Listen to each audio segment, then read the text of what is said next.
Okay, thank you very much for sharing your valuable time with me. Our topic for today, for those who are watching on the replay or live or on YouTube, is what don't we know about you and your business? And here's a chance for you to really differentiate yourself. Give a story that's memorable. Share a little bit about your business that is memorable. And in any way you can, I'll support you and serve you to make sure that you stand out amongst your competition. So I'm not sure who wants to go first. I know that Desi, you definitely don't want to go first. Sharon, would you like to go first? Yeah, why not? Get it over with. Good on you, That's Sharon. fine by me. Okay. I'll be brave. Over to you. Thank you. I'd say a bit about myself is I didn't really know what I was doing when I first started my YouTube channel, and I kept procrastinating for about 2 years, thinking, oh, I'll never be able to do it. I haven't got all the right equipment.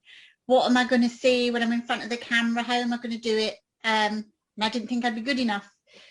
And then I just decided, look, you know what? If I keep making these excuses, I'm never going to do it. So I just went ahead. I did one video and I thought there was no decent camera, there was no lighting, there was no microphone, and I just did it. And everyone loved it. So then I just decided, right, okay, I'll try and buy the lighting. And then it improved, so I bought a new phone so I could get better videos, and then I progressed onto the next stage and got the microphones and so on, and I got the editing software and taught myself on how to do it all. So they've got better. The first one was really bad, I thought, and I actually wanted to take it down, and everyone kept saying, no, it's really good, leave it up there. So I've just left it, the worst ones and the good ones, so I can remind myself on how far I've come. So that's a bit about me and my business. Good on you, Sharon. So you've got the raw me there, all of it. Yes, but at least you jumped the hurdle and did it, right? Some people haven't got as far as you yet. Okay. Yes, that's true. I mean, if I didn't do it, you know, not quite the right way, I wouldn't have got started. So it's just a case of just getting started. Then once I start, then I can start improving on stuff. But it's that starting is the hard bit. It took me 2 years to get to that stage. Wow. And now I'm flying, so I'm doing it. Well, I'm proud of you, Sharon, and I'm delighted with the fact that if it took you 2 years, you're also a very persistent person. So I admire you. Yes. Thank you. Well done. And don't forget, everybody, make sure that you join Sharon's YouTube channel, okay? Yeah. Get some Lifestyle with Sharon.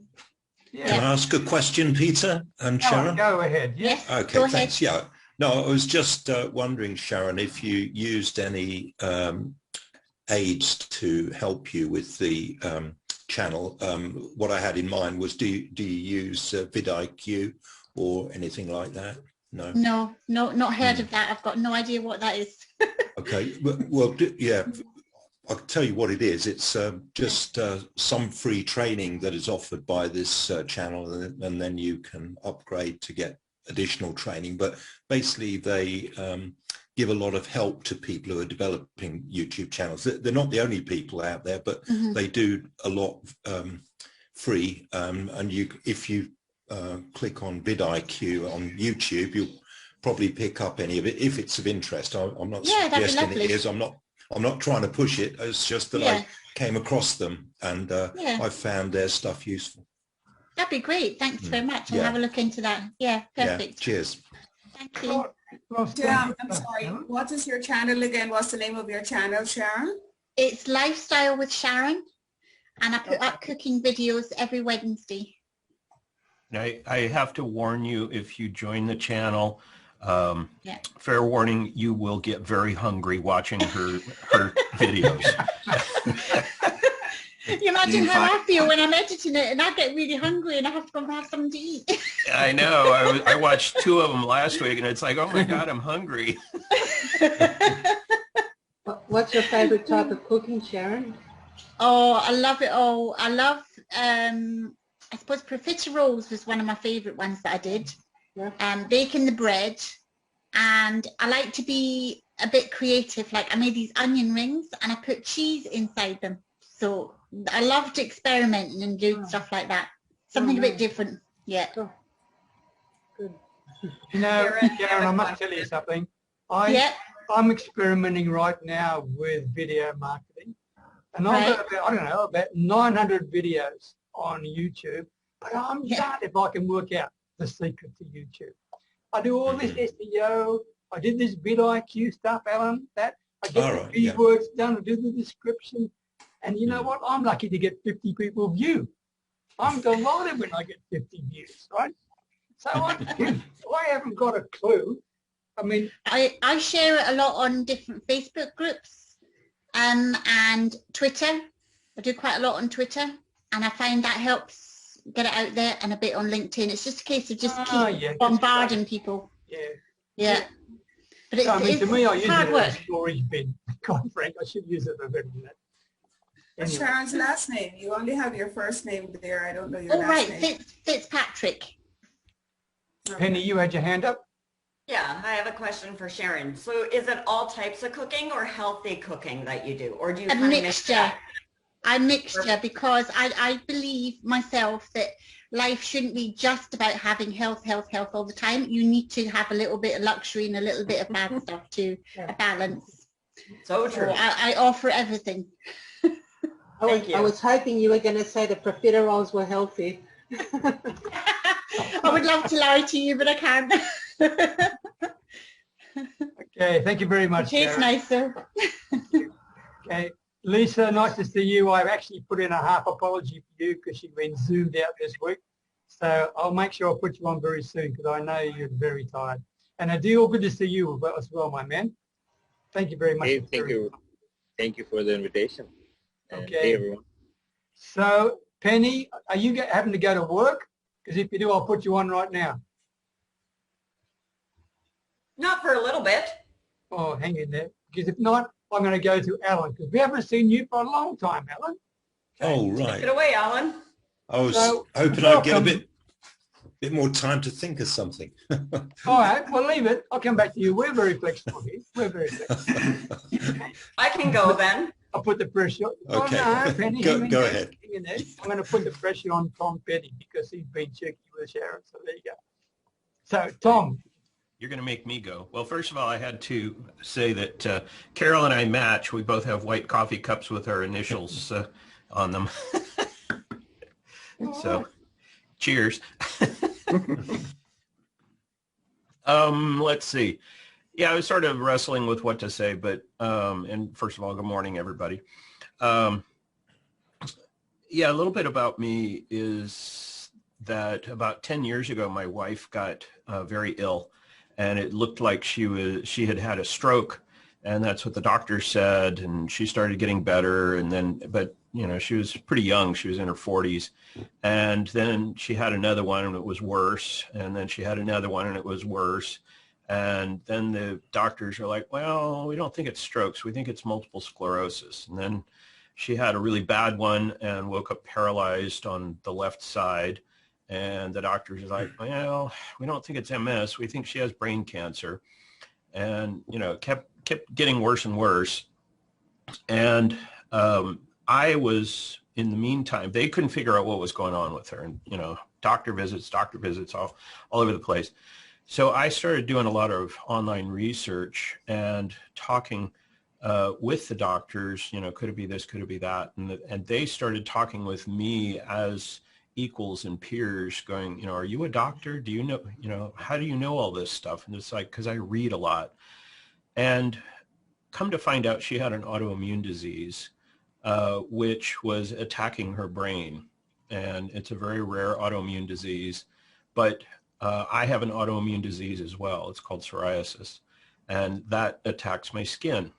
So what's really changed for me and has altered the path that I'm on right now is that I'm really focused on helping people to heal autoimmune diseases from the inside. And a lot of that is based on food and what we put into our mouths, because what we put into our mouths feeds our gut, and the gut actually communicates directly with the brain and says, hey, we got a problem down here. You need to send in the troops. And that causes systemic inflammation in our bodies that causes autoimmune diseases to show up, like psoriasis and rheumatoid arthritis and other diseases like that. So it's really just through happenstance that and a lot of research that has put me on that trajectory versus where I've been for a long time. I've been in the digital marketing space and web space forever. And now I'm going hard left and doing something completely different, which is new and exciting and scary. And it's like a lot of imposter syndrome, because it's like, how can I talk intelligently about this? I don't have any degrees. I don't have any, formal education. It's just reading and experimenting and that kind of stuff. But it's really become my passion now. So a little story about where I got here. Thank you, Tom. Any questions for Tom? John? Tom, the one thing, when you're talking about not having any degrees or anything, you've got more smarts than the majority of the people out there, including some doctors, simply because you've done the research and you can answer people's questions from a personal aspect. You're not trying to come from the medical, technical, everything else. So my belief is you will be very successful because you can talk to people in everyday language. Thank you. Keep it up. Good work. Thank you. I appreciate that. Appreciate the feedback. Yeah. Tell them you got the PhD from the U of HK. Yeah. From the University of Hard Knocks. Exactly. How long did it take you to find the solution? Sorry? Who was asking? How long did it take you to find out what was wrong with your wife? They didn't diagnose her for 3.5 years. And the way they finally diagnosed her was they drilled a hole in the side of her head and took a piece out and looked at it and went, oh, that's what you have. And there's only about 200 people in the country that have her particular disease. The doctors are kind of like, we don't know what causes it. I do.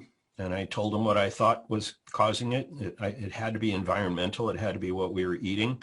And the doctors are just like, nope, no, that's not it. But we don't know what it is. It goes away. We don't know why. Sometimes it comes back. We don't know why. It's like, I know why. So, yeah, it was 3.5 years before, bless you, before the doctors figured out what it was. And they wouldn't treat her until they knew what it was. So she went 3.5 years with no treatment whatsoever. That's massive. Yeah. Thank you, Tom. Yep. Thank you very much for sharing. And I also appreciate that you are sharing some very personal things, you guys. So I respect where you're coming from. Thank you for that. Okay, Lisa, can I put you on, because I know you're zoomed out, and then after that I'll put that for you, Penny. Okay. So Lisa, are you ready to go? Yeah, sure. Thank you, Peter. Appreciate it. So for everyone else, what happened was on Tuesday I had a marathon on Zoom, and then I just crashed and my eyes are still hurting.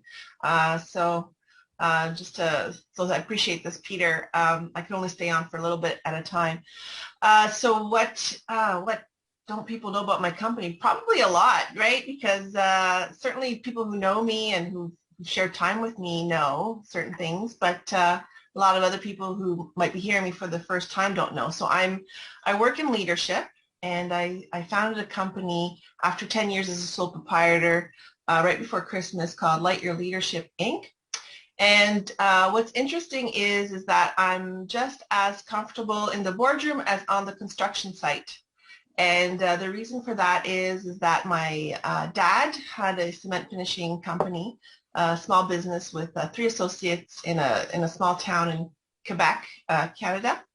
And when I was little, he used to take me along. This was before all the safety measures that we had to put in place. And I would be playing on the construction site, digging around in the gravel and, helping sweep up and just hanging out there with my dad and his crew.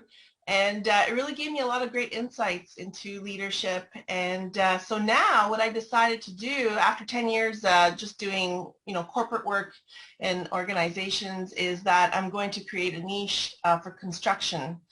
So that includes construction workers and engineers and working with middle managers there. And I'm actually quite excited. I've had an opportunity to work with a construction firm last year, and it was one of the most fun and interesting assignments that I've worked on.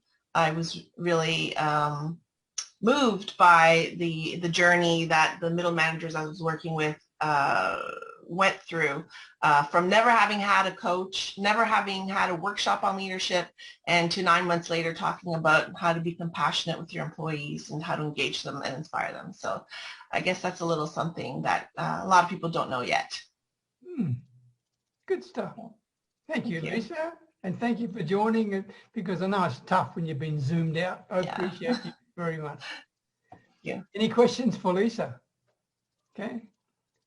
I've got one for you. Do you do any work with the Hard Hat Brigade still in terms of leadership? What's that? Do you do any work in the construction industry now as far as leadership is concerned? Well, I started. So now what I'm doing is I'm working on developing that niche more, just because I just discovered this, I guess, new niche right before Christmas.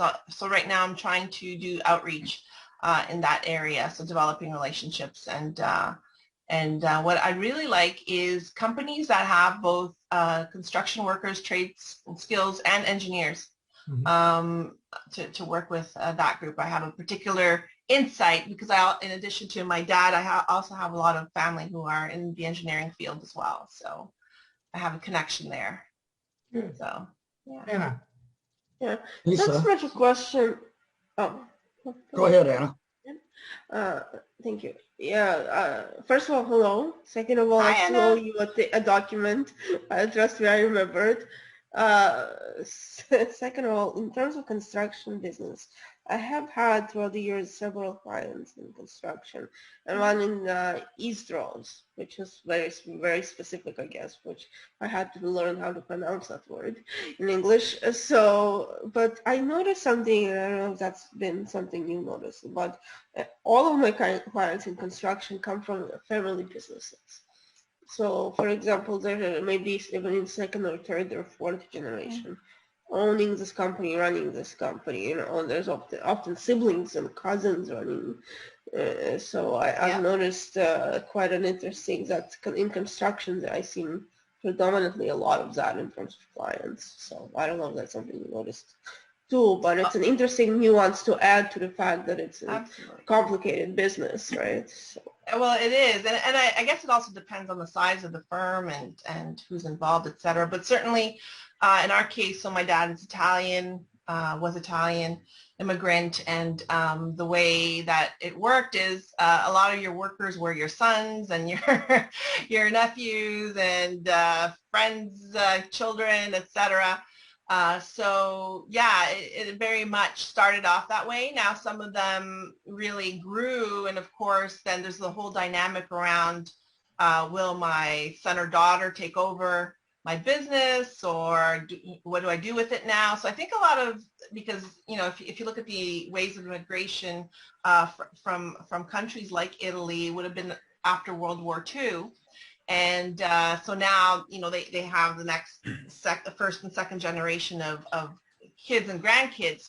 So some did continue and some didn't. And I think it broke a lot of hearts for those that, where the kids didn't take it over. But at the same time, there's a huge sense of pride for those who've been able to send their kids to university, for example, or college. So there's an interesting dynamic there for sure. And of course, when you are working in a family business, it's very casual. And I mean, I know that there was a lot of yelling going on on the construction site sometimes, and it was because, well, it's partly cultural, partly very familiar. So now if you're bringing in new people who are not part of your family or are not part of your close circle or your culture, how do you have to shift that mindset, right? And shift the way you behave. It's not an easy thing to do. So I'm happy to help in that area. Can you put your link in the chat, please, Lisa? Sure, absolutely. This is Alan, yeah? Hi. Thank you, Alan. Yeah, thanks. And, Lisa, and one area you may, sorry, Peter. One area you may want to contact is PCL. They, a friend of mine was in Calgary, and they built him a complete safety area for him because he was in safety. So I know PCL. Now that goes by regions. So talk to the people in your region in various regions, and they're quite open to doing stuff like that. Oh, thank you. What does it stand for something, or is it just called PCL? It's one of the largest construction companies in Canada. Okay, PCL Construction. Thank you so they're much. off Antigua, and between Maryville Road and Prince of Wales. They're right in the, is it Antigua? Antares. Antares Drive. They're right off Antares Drive. It's a pretty big office there. My daughter used to work there. Oh, excellent. On Co-op. Thank you. Yeah. Excellent. Well, thank you for those tips. I really appreciate it. And they've got offices all over Canada. So well, that's good. I like that. They're a major company. Yeah. Thank you. Thank you. Okay. Thank you very much, Lisa, and John and Donna for thank you being in there. Penny, you're next, and then Desi for you, because I know you're getting tired. Okay. So Penny and Wade, over to you. Good morning, everyone. Wow, how am I supposed to top all this? So I'll just, I guess, basically start with, so many years ago, I've always been into like health and wellness, but there's been a few times where I got really sick. So I've had a brain tumor, I've had cancer, my oldest granddaughter died, my mom's actually died 3 times, my dad died of cancer, something needed to be done.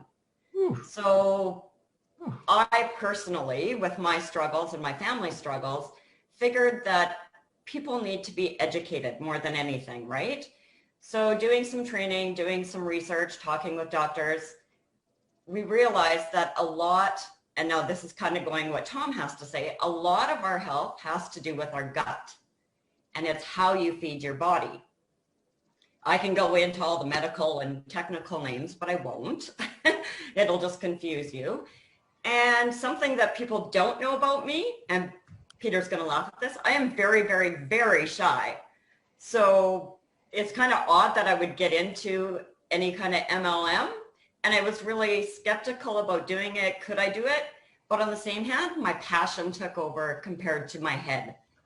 And I knew that people needed to be educated on stuff, right? So we just went with it, and we have helped so many people. Like it literally brings tears to my eyes of joy on how many people we've helped, and realize of how you fuel your body, what you put into your body is what an outcome can be. And Penny, you and Tom should talk to each other about the relationship between gut and brain.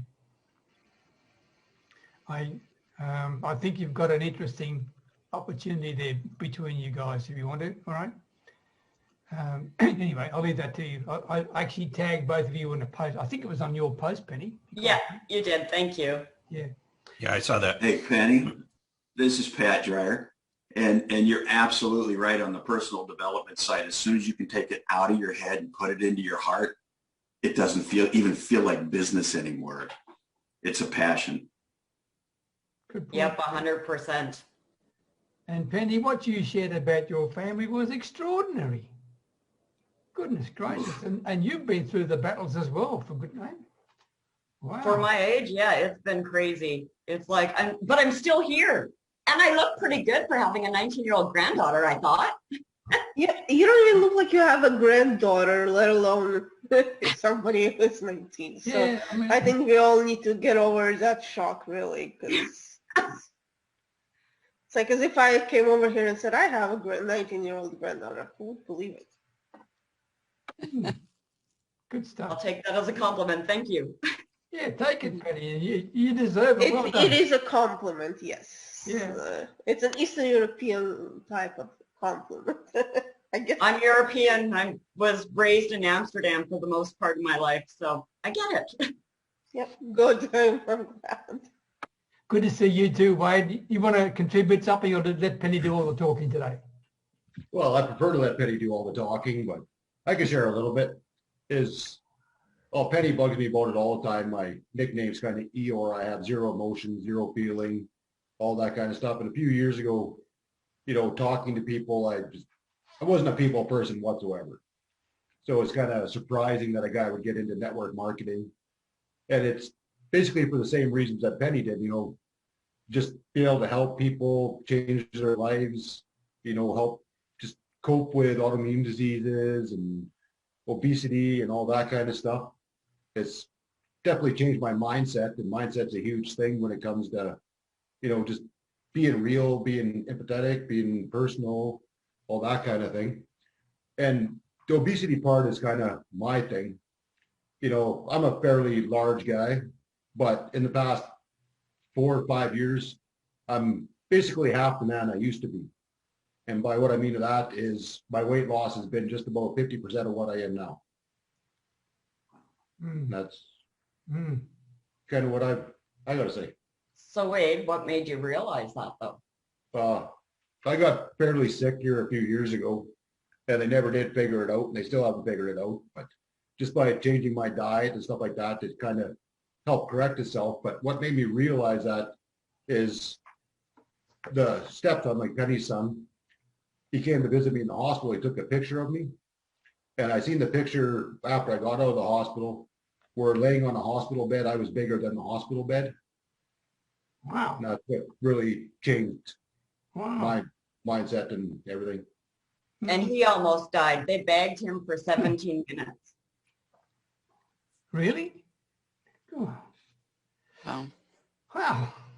So health is our family passion, like really is family passion, and not even just for us, our daughters, our granddaughters, my son, my mom. Like it's been a long thing that we've just been grown up with. And so it has to start somewhere where we help others. So we thought, why not start with us? Yeah. Because it truly is a passion, and we speak about it with each other and how we can help other people, and not just with our MLM company, but how to help other people outside of that, right? Like we do a lot of volunteer workout classes, meal planning, coaching just within themselves, and that is all free. It's just something that we're passionate about. Good stuff.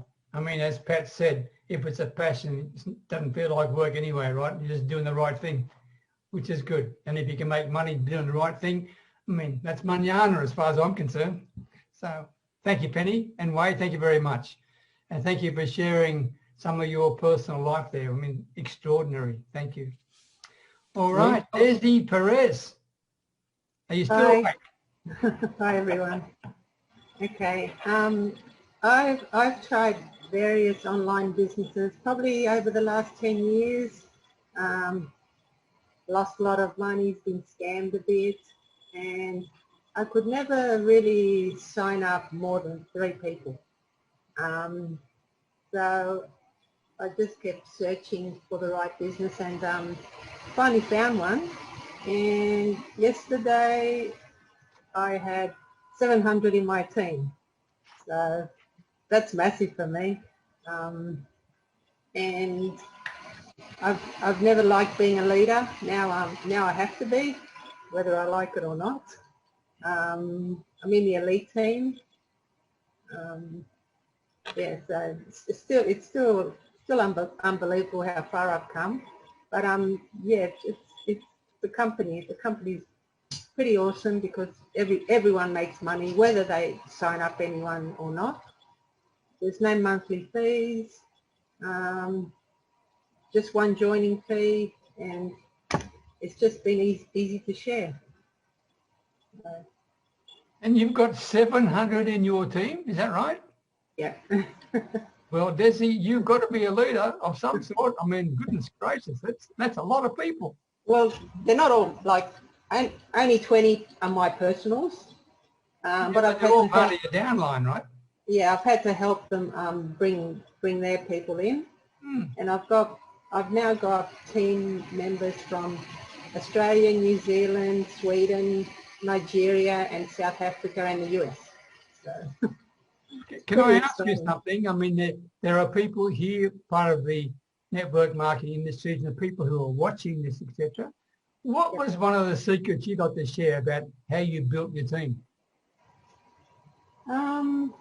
Question without notice, I appreciate. Yeah, I just really paid attention to all the training this time.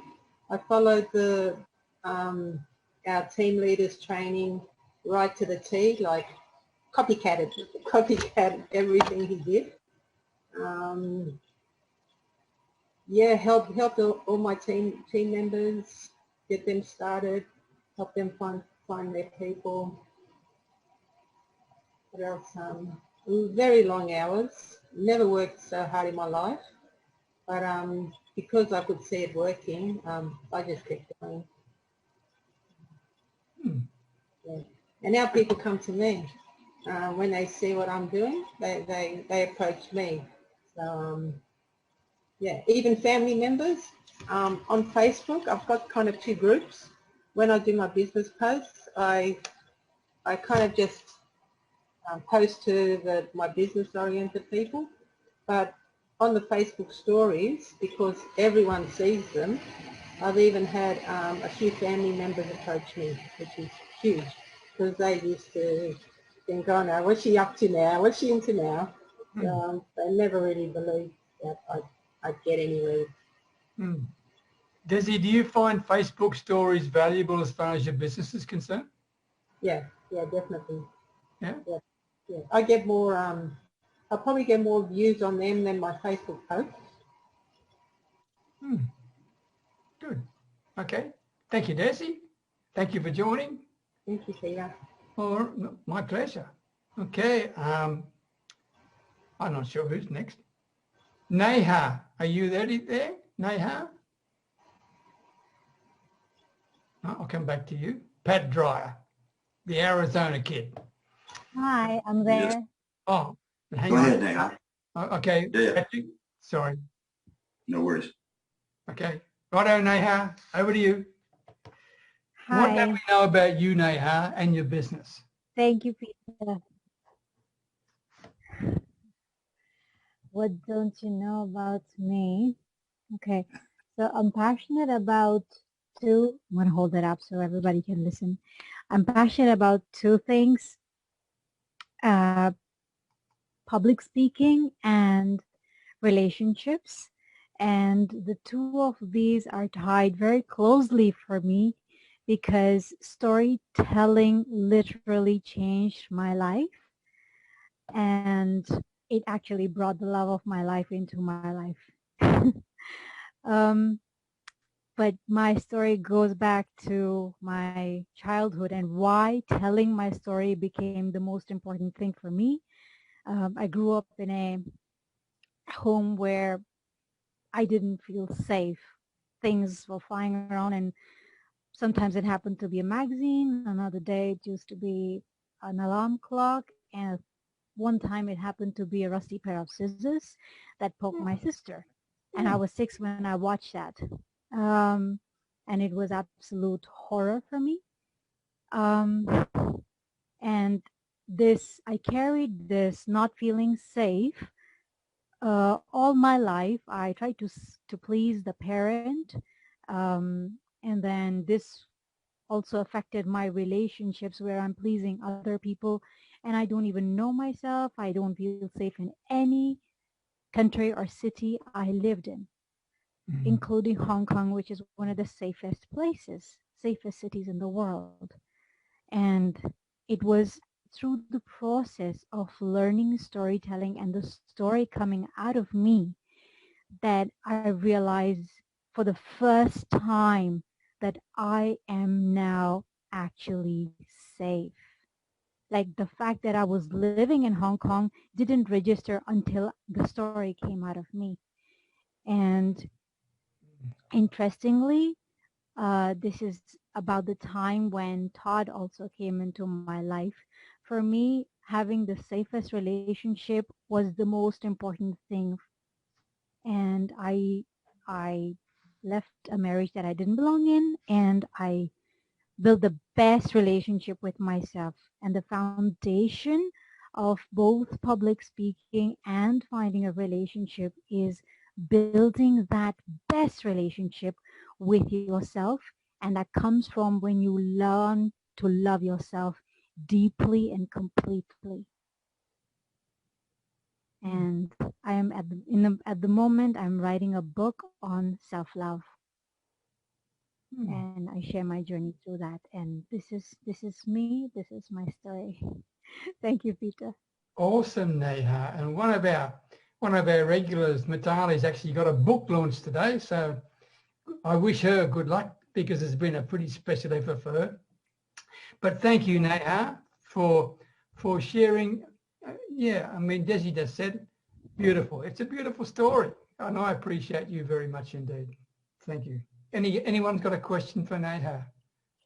Yeah, just this is Alan. I just thought it's quite an issue. I don't know if there are any other people in the UK, but there was a woman murdered recently, and it's brought this whole issue about people feeling safe on the streets to the fore, and it's a real concern. I mean, there are lots of untold stories about women suffering abuse and so on, but being able to walk around safely is another thing that's under public scrutiny at the moment, and hopefully will be much better in the future. I mean, relatively, it's a safe country to live in, but you know, there's always room for improvement. Thanks, Alan. Good. Pat, yeah. Are you ready? Alan. I am. It's always tough to follow the most outgoing introvert in the group here. That's you, Neha, by the way. Yeah. But thank you, Peter. I always appreciate you hosting these. And I'm Pat Dreyer from, excuse me, Phoenix, Arizona. It's 6:30 in the morning out here. We live in the Grand Canyon state out here. So people that don't know where Phoenix, Arizona is, now you do. But most of you know that I'm in network marketing.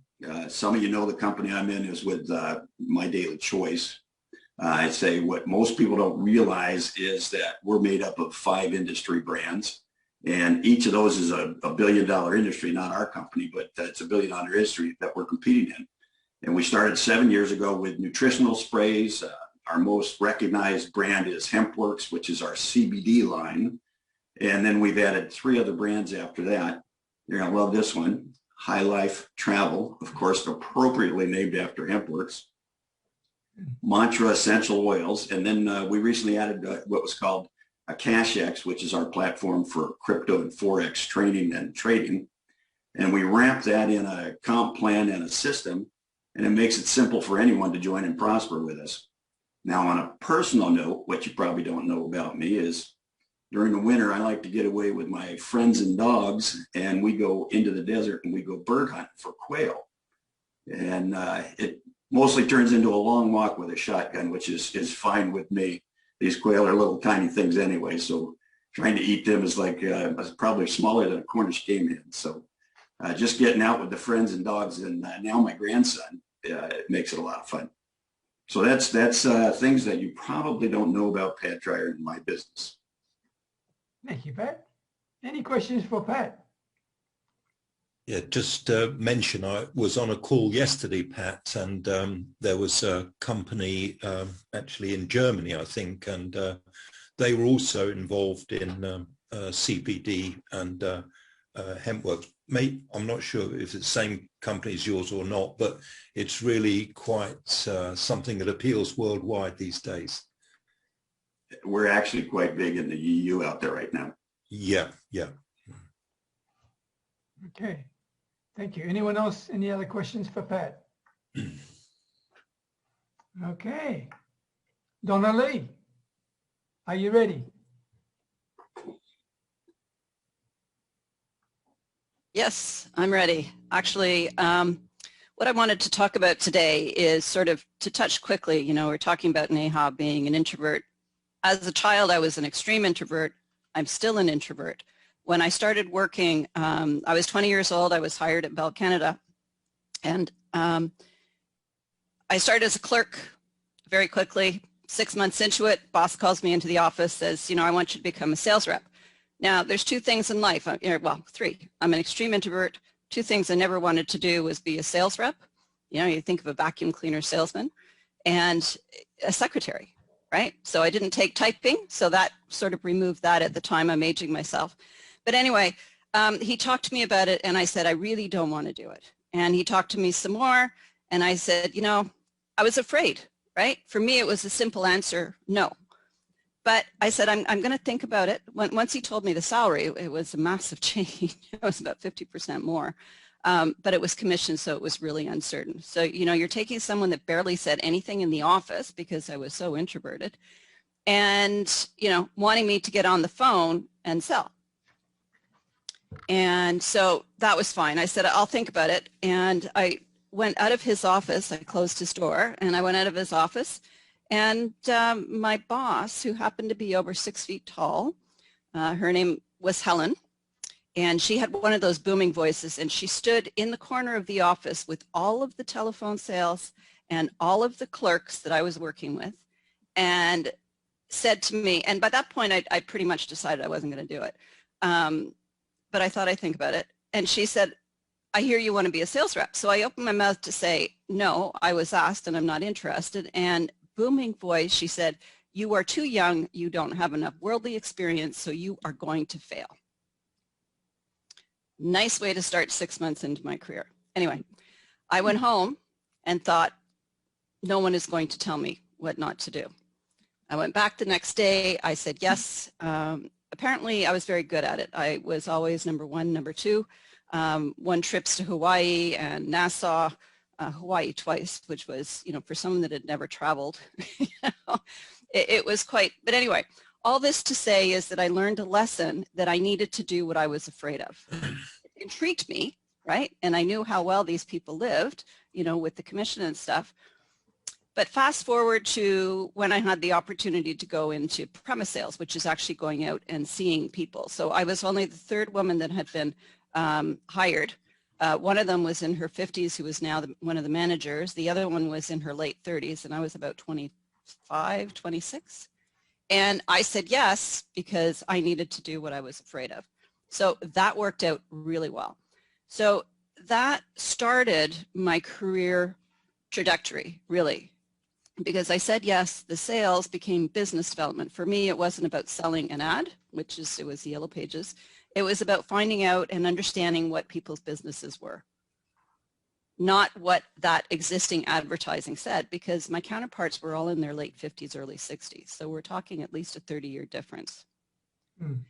And then, so I knew that lesson, but there came a point where I actually had a phone call into the office. I have no idea to this day who it was. They were asking me if I was interested to travel internationally.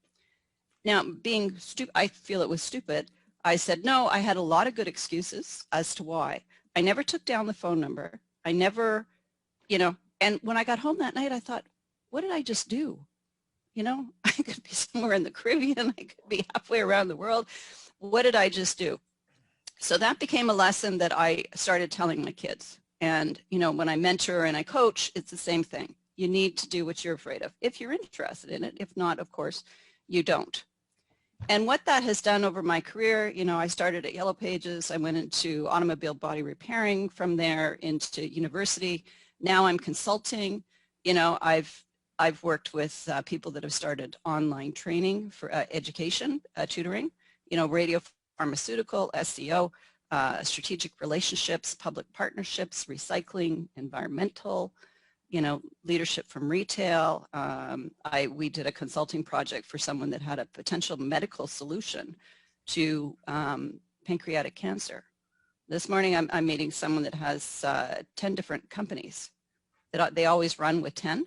It goes from chimneys to SEO to, it's I don't know. So I think for me, if I'm interested and it seems challenging, then I'm going to do it, because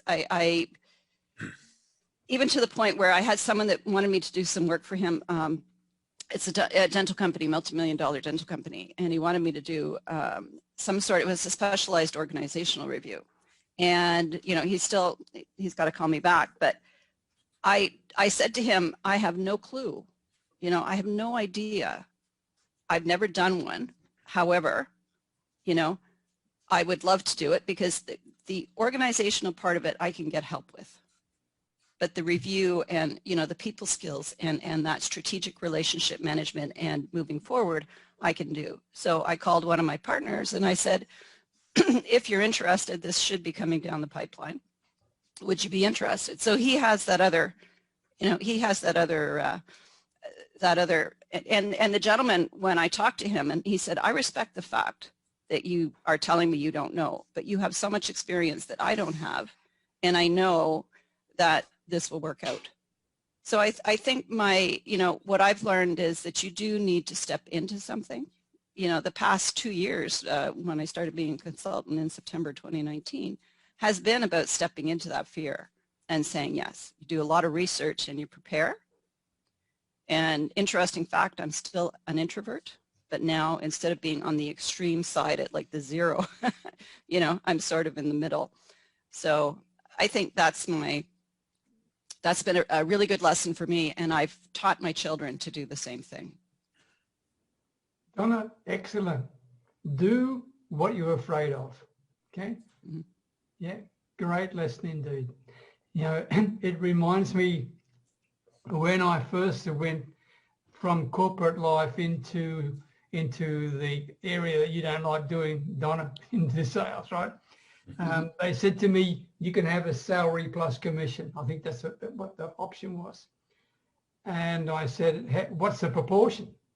And they said, why? I said, I'd just like to know. And this guy said to me, Peter, are you serious? Are you really serious about this role? Or are you afraid to be paid what you're really worth? And I've never forgotten that line. Are you afraid to be paid what you're really worth? I said, no, I'm not. He said, good, then let's get rid of the salary. You're on straight commission, okay? And I said, okay, that's what it's all about. And you know what? Initially, I was a bit hesitant because I thought, wow, there's my security guy down the chute. Remember, I came from a school teaching background, right? But after about a month, I realized I fluked it. This is the best thing I've ever done in my life, right? So anyway, thank you, Donna. I really appreciate it. That was the same with me, Peter. I could not believe the paychecks that were coming in. You know, in the 6 months that I was a clerk, you know, I made $9,000. It was going to be 18. And in the other 6 months, I made $20,000 as a sales rep. And by the time I was 25, I had actually bought a house. So, and I had one of the best rates of, you know, satisfaction, and like, you know, I think my my error rate was at 1% because they do call, right? Mm-hmm. And the next year the advertising would be pulled. So I thrived in something that you know, in my life, that was one of the things I never wanted to do. And you were afraid. It was so much fun. Yeah, it was so much fun. It was the best thing I did because it launched, you know, it got me where I am now by going through those different industries. Great message, Donna-Lea. Thank you very much indeed. And for those who are watching, please make sure you listen to what Donna just said. Alan Edwards, are you ready to go now, my man? Oh dear, put me on the spot now, Peter. I can't really think of anything. I know. I can't really think of anything that anyone would really be that interested in. So I just recalled something from my experience of working overseas in Azerbaijan, this was. And I joined a job there, quite a big job, massive job. And on this particular job, there had been two project directors in 6 months prior to me. So the client was very difficult to deal with. And I dealt with them over a period of 3 years. And it was not easy at all. There were a lot of ups and downs, but I succeeded in staying there for 3 years. And not only that, but got the company that I worked for a massive construction management contract out of this, because basically the contractor wasn't performing. So basically we terminated that contract. So anyway, a few months after this had happened, I was elbowed out from this job, and a new person who they'd brought in just a few months before was then nominated as my replacement. So I thought, well, fine. And I moved on. I shan't tell you all the details, but basically a few months later, the job was acknowledged to be totally out of control, and they gave me a call and asked me to come back. Well, why would I go back when they basically elbowed me out? So I actually managed to do the job remotely from Slovenia, where I was staying at the time, and get paid the full salary for that job, whilst dealing with this particular big problem they got remotely. So I haven't gone into all the details, but what it showed me was that I'm reasonably self-reliant, and that sometimes good things come to those who wait, and it's surprising how things can turn around when people want your knowledge. Alan, when they asked you to come back, what was your initial reaction? Well, I was surprised that they'd asked me to go back, but then I never knew at the time why they wanted to get rid of me. But I subsequently got to know that they thought I was weak. But actually, what I was doing was, this particular client, I listened very carefully to what they said. Whatever they wanted, I actually ensured that they got delivered. And instead, they brought in someone who basically tried to ram down their throat things that they didn't want, and it rebounded. And so it just goes to show that there's all sorts of different ways of doing things. Yeah, you know, the whole story, Alan, give the customer what they want, right? Yeah, exactly. Yes. That's always been what I've tried to do, because when you deal with people, you've got to listen to what they say. You've got to do what they want. It may not be the way that you think they should do it, but if they're the customer, then you need to recognize what they want. Yeah, good point. Thank you very much, Alan. Anyone got a question for Alan? I think that's a great deal. You know, a really good kudos to you to be able to come back and save the project. Yeah. I didn't go into all the detail, but there was a massive amount of money at stake, and it actually turned out quite well for the company that I work for. So could have been rude, Alan. Yes, I could have been rude and said, well, sort it out yourselves. Yeah. Well done. Thank you very much, my man. Okay, Sandy Murray. Hello, everybody. My God, these stories and these experiences are just fascinating.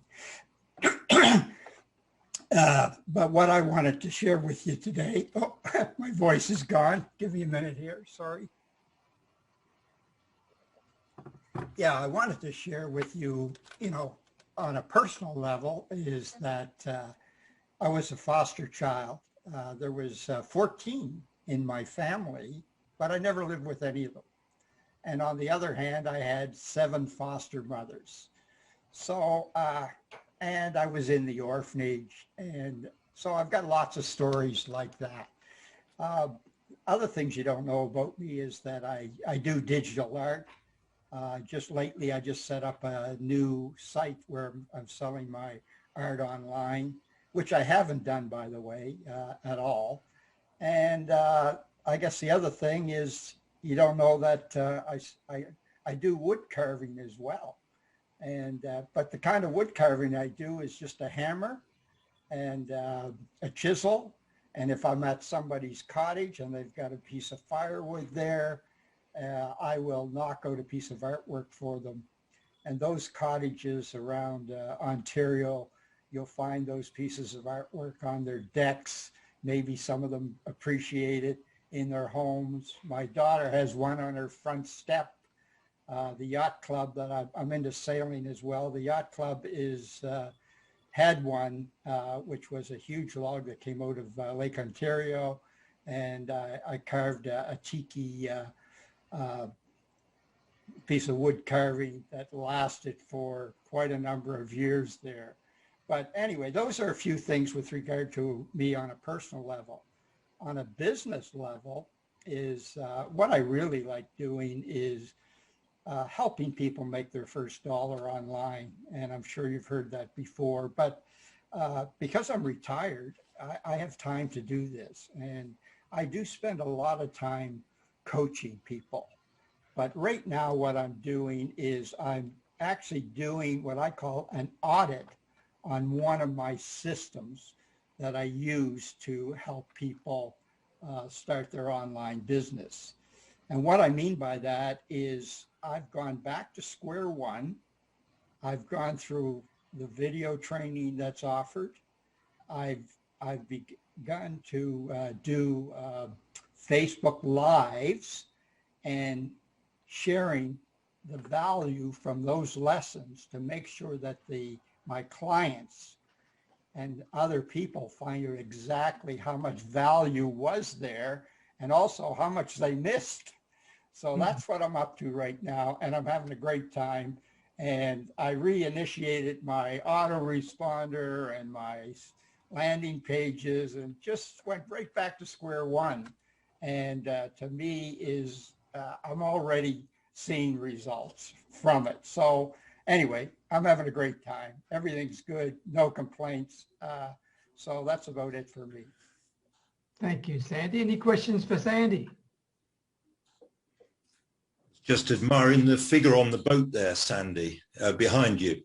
Yeah, those are wood carvings. Yes, I've got something very similar from Finland. It's almost a twin of your captain on the ship there.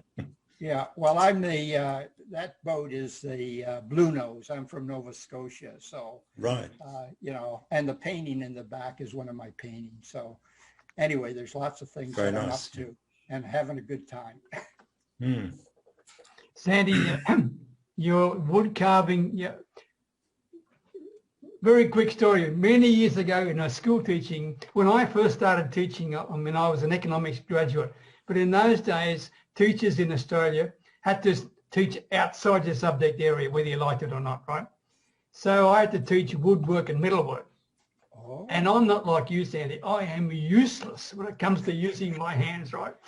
But in this woodworking class, there was this young guy, he's 15 years of age, and his name was Ernie Benton. And Ernie Benton had been in and out of jail so many times for stealing things. It wasn't funny, right? So, and I was his football coach, so I got on pretty well with him. And we came to a mutual agreement. Now I know there's people who will think, when I'm about to share with you, you think I'm terrible, but bear with me. Ernie and I came to an agreement to keep him out of trouble in my woodworking class. When he came in, I put his hands in the vise, right, in the wood vise, and I widened the vise up so he couldn't get his hand out, but not enough to hurt him to break any fingers. And he'd spent the whole 80 minutes of the woodworking lesson talking to me with his hand stuck in the vise, right? Now, I know if I did that today, I'd be shot. I appreciate that, right? But do you realise that Ernie Benton thanked me, really thanked me, because he used to steal things. He couldn't help himself. He used to steal things from every class he ever went into, right? And that's the way I used to handle Ernie Benton. So that wood carving was a bit of a story, and it shows the side of me that I'm not very proud of, but it worked. And I was young and inexperienced, and I didn't know what to do, and all I knew was football, okay? And I happened to be a teacher because I love kids. So anyway, enough of that. All righty. Anna, over to you. Just typing things. I was just thinking, typing that you really are all about the results, aren't you? no matter what way. I get that. I am. So there's a lot of people don't know about me, but yeah, I think it's clear I'm from Eastern Europe. So I was born in 1986, the year of the Chernobyl. So I was called, actually the whole year everybody was born, it was called Chernobyl babies. And that explains, according to a lot of the elders, of why they're so unruly. We're Chernobyl babies. So I was an unruly student, but I was the type to not show up to class. I missed 90% of schooling, I think, which worked in Latvia, but here in Canada you have communication grades and all of those things. You can't get away with missing as much school. So that was a shock to me when I got here for grade 12. So, but I was groomed to be, was a lawyer all my life since I was maybe 5, 6. Anna is very good at arguing, Anna is good at standing her own point. So everybody saw the writing on the wall and then started grooming me for it. And I'm very good at studying law. Went through breezed through law school really, and I remember having a lot of imposter syndrome because of it, because it's supposed to be hard. Everybody's complaining. What's my problem? What am I doing wrong that it's not that hard? And of course, I realized as I got older that a lot of our testing and schooling is based on learn to pass a test, not learn for the sake of learning and knowledge and growing yourself. So we ran into an issue as I was growing older. I was a teenager and I was in my early 20s. Is that I'm very, very introverted. So I am, and I still am on that spectrum. However, I'm not a shy introvert. So for me, I don't like generally talking with people until I am talking with them, and then you can't shut me up. Donna can attest. So that's something actually I think everybody knows about me, how introverted I am. So, and I've been in business networking for 10 years until last summer, which was a hard year for everybody. There's absolutely nobody I know for whom this wasn't a tough year. It's that it is that some people are able to extract something from it that's beneficial despite basically the horror of it all. It's a global crisis, a global trauma. But for me, what was always and is important to me is meaning. What is the meaning that I can give people in terms of support, in terms of being there for them when life is hard, especially when you're in leadership positions and you have so much responsibilities. So having a background in law, international law, I come with a very good understanding of how systems are built and how we got to where we are, why we're being taught subjects in schools, how universities, how curriculums are structured. I know the systems that create all of our experiences. Not all, but in terms of business and organization. Is everything okay, Peter? Oh yeah, I just got a message from Yvonne, sorry. Carry on. Okay. Yes. So what happened last year is that I had a breakdown in March, non-COVID related. I had a COVID-free breakdown, and I took most of the year off in a way. And who is my current business partner is also one of my best friends, very, very close friends. And she knew that I was having a really tough time, and she said, okay, we need to have scheduled phone calls so we can stay in touch and support each other and just chat and be each other's anchor. And sometime in about July, right, it was a couple of months after George Floyd's murder, that we realized that it was time for us to partner. We were talking about what we can do, how do you feel powerless to create real change, because we know that we can talk to individuals all you want. And as long as we're not changing the system, we're changing nothing. And that deep understanding is also the root of a lot of my anxiety and depression, because I understand we also don't have to live the way we do. Our systems, we're not beholden to them. Like, man-made system can be dismantled and rebuilt by man or woman, you know, if we're talking about me. So I think that what happened is, due to slowing down last year because of my breakdown and having the support in terms of my friend turned business partner, we actually build our friendship into our business agreement. You know, it's a clause. Our priority is always going to be our friendship, and then the business and decision making for the business. So we go person first, and that's something that's very important to us. I don't know if I know I don't talk much about what I do in this group, but I'm a business consultant. I specialize in creating systems, in dismantling systems in business that work and don't work, assessing gaps, doing all of those deep diving, talking to everybody in the organization, creating a safe space to create honest and find honest answers, creating analysis that's not just based on how much money we're making versus how much we could be making. What is the experience of the people around us? And the reason this is important to me is, having seen so much of the world from a young age, you know, I'm giving my training. I worked with survivors of the Congo massacres, for example, you know, so for me, I know the extremes that human evil and humanity loss can bring and what the pain is. So for me, I think what a lot of people don't know, and I wanted to share, is that I don't do business for the sake of making money. I can be making money anyway. I'm privileged, you know, I'm very honest about it. Worst comes to worst, I can go wash your floors. I'm not about, you know, doing what needs to be done. So I'm not money driven. I'm driven by creating human experiences that value people. We don't have to have people who cry in the bathrooms and have breakdowns in the bathroom or at work trying to make it through each day. I've been there. I know what it's like to stand there in the bathroom, blowing your eyes off and holding your eyes like this because the mascara is going to go down, and I have a presentation in 10 minutes and I'm negotiating the trauma with myself. I'll have the breakdown later. Calm down now. You have to talk. You have to not be red and splotchy and ruin the makeup.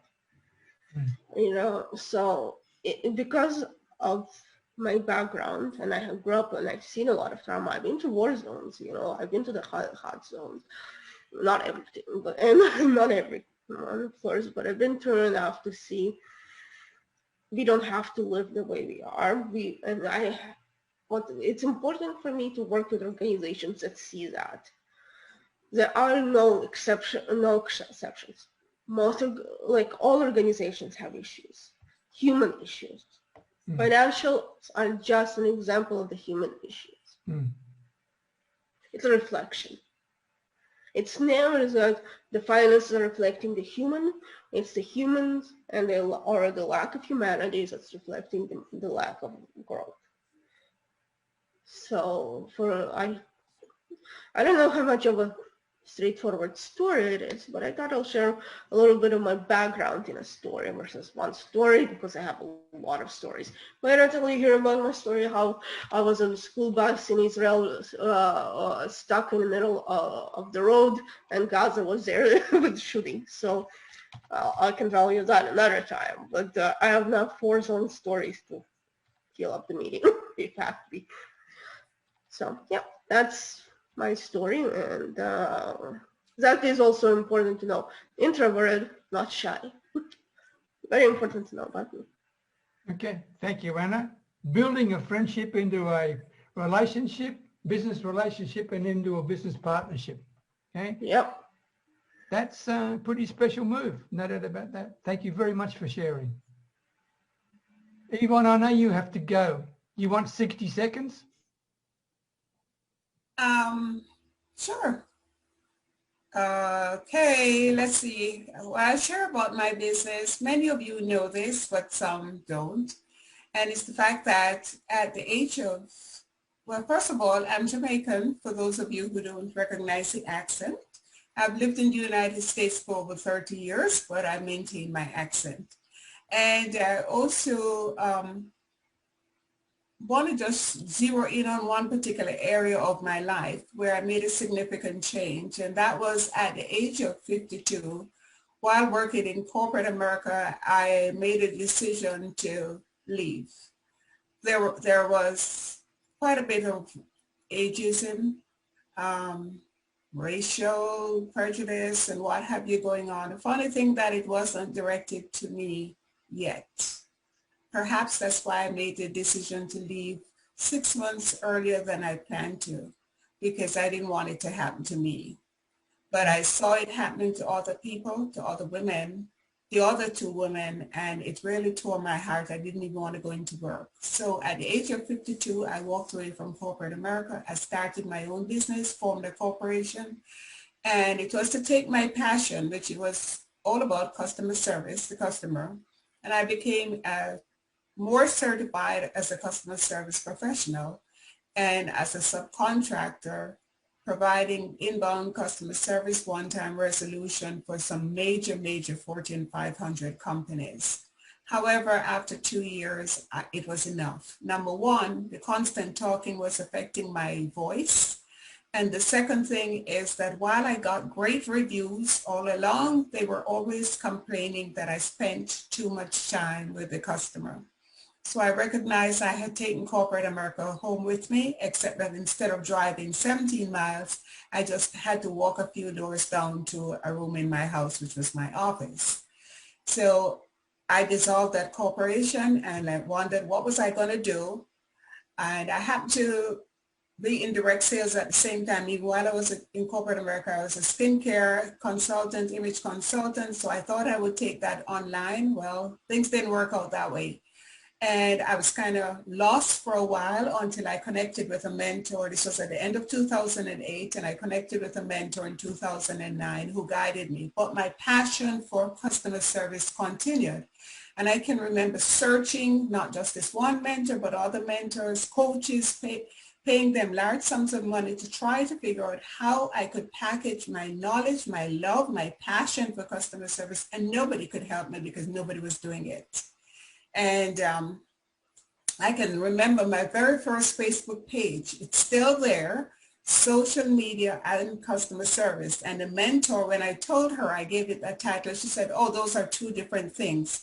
So I feel vindicated over the years when huge companies recognize the value of connecting customer service to delivering customer solutions and using social media and pairing both of them together. What a difference that has made for many companies who are now delivering customer service through social media. So that love for customer service continued and morphed into the customer experience and everything that has to do with the customer. Very passionate about it. And my passion is to help, whether it's a business of one or a business of 100, take their business and grow by implementing simple strategies that create a memorable experience for their customers. That's what I want to share. I will save the personal part for another time.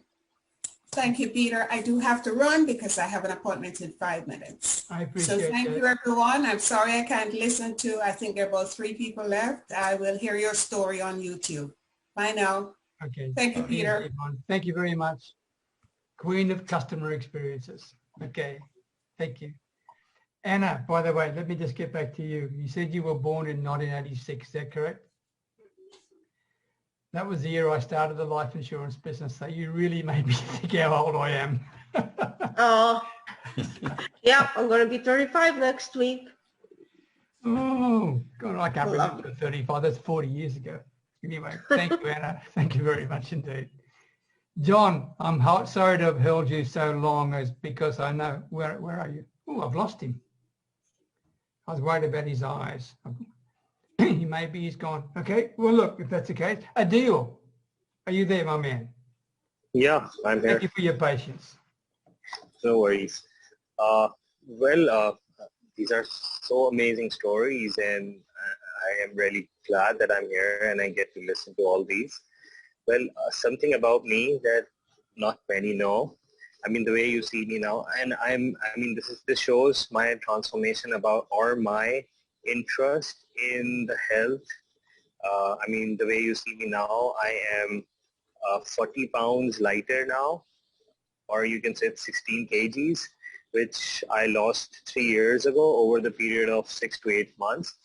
And I was always overweight throughout my life, and somehow I never felt that way. And the realization came when I became a father, and when my son was growing up, like he was 2, probably 1, and he started walking. He wanted me to play, and living an active lifestyle with him was becoming a challenge.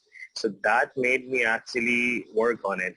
And all my life, I've always tried working out, going to gyms, but that never worked out. What worked out, and something that I think some other people have shared, I think it's important to know that what we are eating. And in my case, my realization was I really started questioning the carbs that we were taking. And it was not a keto diet, but somehow I shifted my focus towards eating more proteins and fats. And when I changed my diet to that, over the period of 6 to 8 months, I lost about 40 pounds. And that was even without going for a walk or run or any sort of exercise. So that was all changing my diet. And I sort of maintained that up till now. I think I've gained back 10 pounds, I guess. But now, and I've recently started going for a run and all that. So that is something that not many people know about. And how I started my career, and I'm also, I'm an introvert who really don't enjoy talking much, but I always liked having conversations. So when I actually 10 years ago, I pressed the restart button. I was in finance. I decided to move out, and I wanted to explore, the human studies and how people behave and how they work. And I was lucky enough to join a training company, and how I joined was very interesting. That I did some personal development courses with them. So I was really I made good sort of acquaintance with the CEO over there, and I just told them, look, I don't know about it. This is something I have pressed the restart button for 1 month. I just wanted to volunteer. I was 26 back then. That was 10 years ago. So I just said, for 1 month, let me just work, see what it is, how it is. And if I don't understand, I leave. And if you think I cannot do it, I'll move. So that's how I started. And for 6 to 7 months, I worked there. So initially, I was designing those programs and selling them. And then I saw that I was really interested in going and meet those organizations and figuring out, how the organizational dynamics are. But interestingly, because that was new, they were very skeptical about me showing up to their clients. And they said, this is something right now we cannot afford, that if we put a resource there and pay for it. So even for that, and although knowing that I'm an introvert, I said, put me on commission. Don't give me any salary, and give me those accounts that you are not focusing on. And it was a risky move, but I think it was, from that time when I started, taking things in a way where I know that I have to figure things out and I need to find solutions. And because it was all new, but somehow that there was this shift in me where I was taking risk, and that has pretty much defined last 10 years for me. And for 2.5 years, I stayed on that model where I was getting a good percentage on whatever business I was creating. And what was good about it, that I mean 3 months or 4 months down the line, they sat with me and offered me that you've proved us wrong, and they wanted me to take any position, and I refused. I said, it feels like that I'm the owner of the business I am creating, and I stayed that way till I decided to move out. And I was in one of the senior management position over there 3 months later or 2.5 months later, and even when I was deciding to move out, I was on that model. So I think that is something that has always helped me define. And yes, for me, I always wanted to connect what I'm doing with the purpose that I have, which I love problem solving, adding value through problem solving. And for me, passion alone or passion without purpose is more like an obsession. So I always want to connect my passion with a purpose. So that has always helped me make decisions, and it has worked for me. Adeel, that is really good to hear. Love the fact that you connect passion with purpose to achieve an outcome for not just for yourself, but for everyone you work with. I think that is brilliant, absolutely brilliant. Anna, you got a question? Yeah, not so much a question. I'm blown away. I love that part about passion without purpose is an obsession. And I think we don't talk about it enough.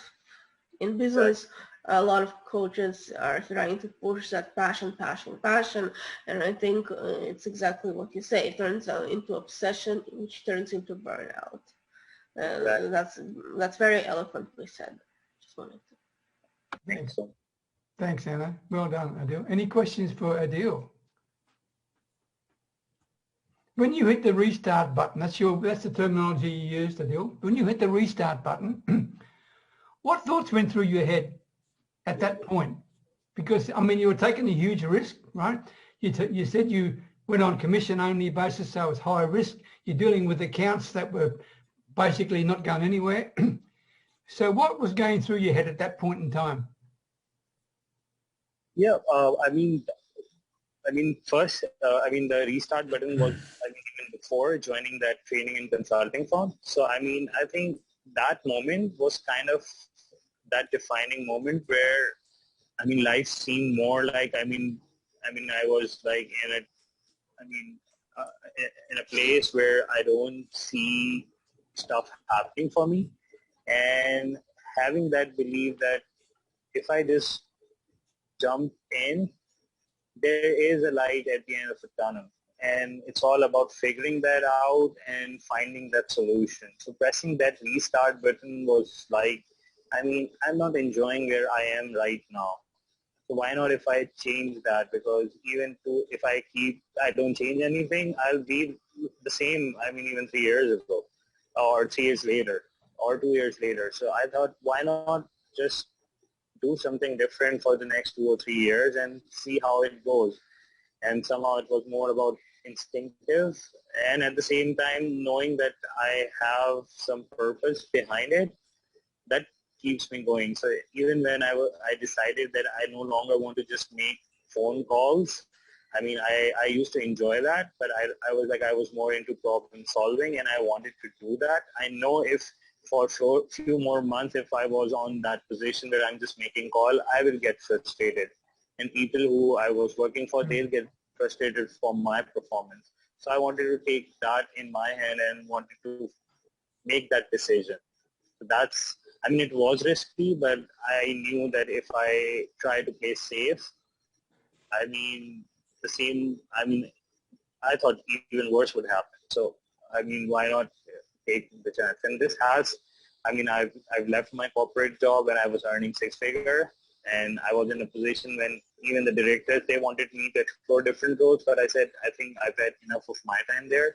I created a business, spent 3 years. It became a 6 to 7-figure business, but it was burning me out because we couldn't position it the way. So last year I decided to move out and start a new business because it was more aligned with my purpose. So, I've been taking those kind of decision. And in the end, it has always worked out for me. So I think that's pretty consistent, that in the last 10 years at least, I've never compromised on my purpose. Whenever I feel like that I'm doing something which is not connected to the purpose that I have for myself, and taking the risk for that, it has always worked. And Adeel, the very fact that you have been through what you just shared, the experiences you've shared, you know what taking a risk is all about. You know what being unemployed every Monday morning until you earn something. You know all that stuff, right? The fact that you've been there and done that positions you to be an extremely valuable resource to many people. So I wish you every success, my man, because you deserve it. Thank you so much. You deserve it. Well done, Adeel. Thank you. For any questions for Adeel at all? Okay. Carol, thank you for your patience. And then we come to you, Patrick, who I'm keeping you till last. All right. So Carol Davies, over to you first.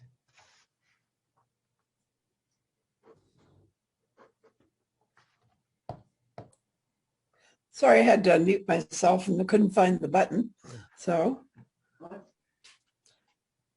I have to say I've been most impressed by the different stories people have told and the range of things that people have had in their lives and, you know, gotten over or had them, you know, make them, you know, stronger, better people. So I really would like to say I've appreciated so much hearing all of the wisdom. So there's just one short thing I'm going to share about myself that possibly a lot of people don't know. One thing I love to do in my business is to support and mentor developing coaches. I trained and became a coach about 15 years ago. So I have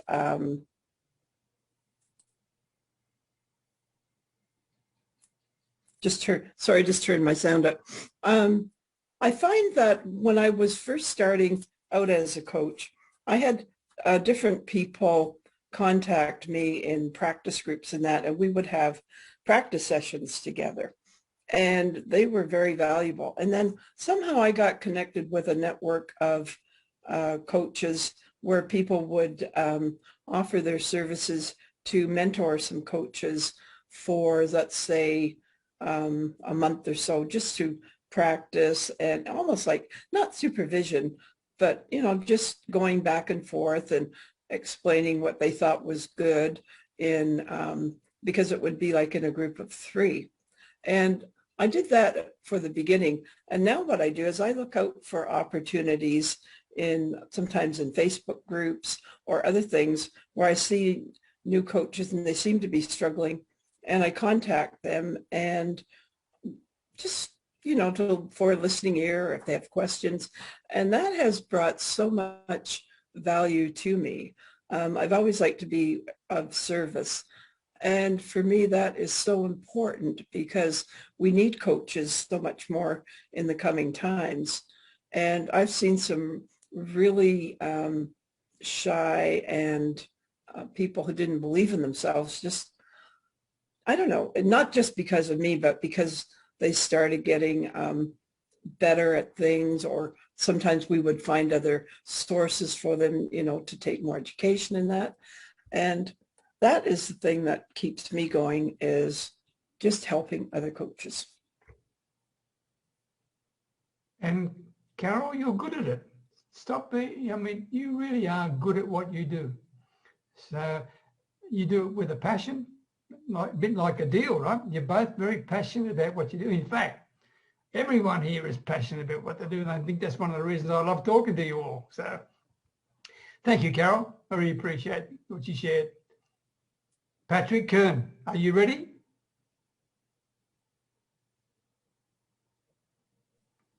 Yeah. Sorry I was late. I was getting a workout in. I'm gotta get up early in the morning.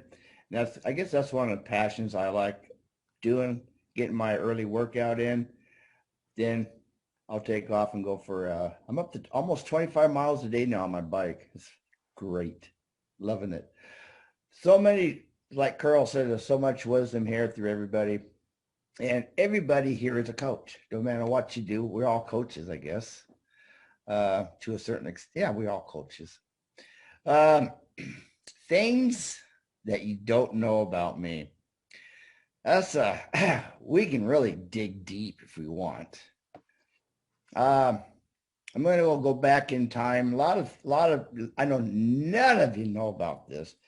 When I was a young lad at the age of 13, 14, 15, I was an altar boy.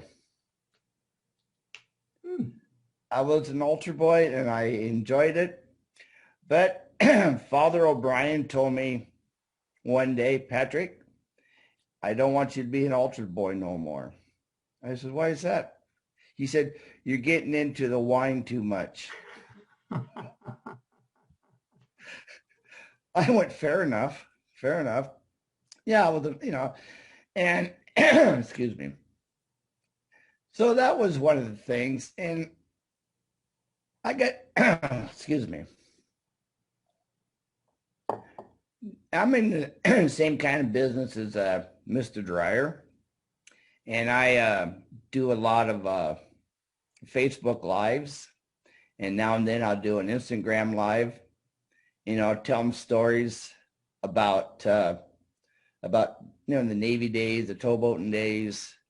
And then I'll go on, probably eventually we'll get into the marketing or the affiliate trade. Because another thing a lot of people don't know, when I worked on tugs back in the 70s and 80s, we did not have computers. We navigated the old-fashioned way. Sextants, Loran A and C, then it came to satellite. Then all of a sudden, in the 90s, someplace in the 90s, we got computers on board. Then the company knows what the hell we were at. Couldn't do it anymore.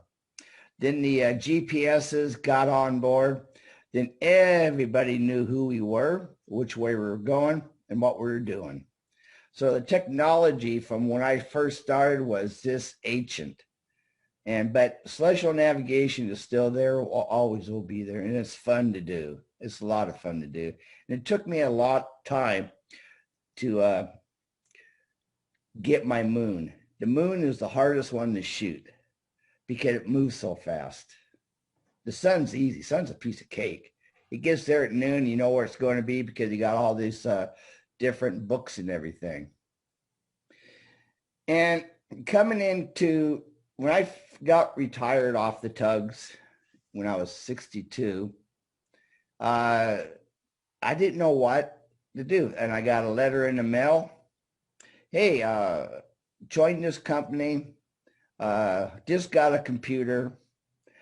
Few of y'all know what company I'm talking about. They're no longer around. He just kind of got, yeah, anyway. So I started, I didn't know what I was doing, but it was a good teaching level for me. Then I got a hold of this company I'm with now, My Daily Choice. I mean, they got stuff there. It's you know, it's they don't pressure you. You just do it as you please. And a couple of days ago, this good friend of mine, I helped her fix some of her sports equipment at her house. She brought it down to the gym. I fixed it. And we went out to a photo shoot down at one of the lakes and the back trails. And she took a bunch of pictures. That's one of them in the back of the products I use.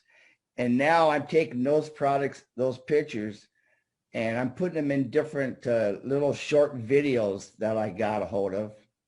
A good friend of mine helped me get, and some other stuff.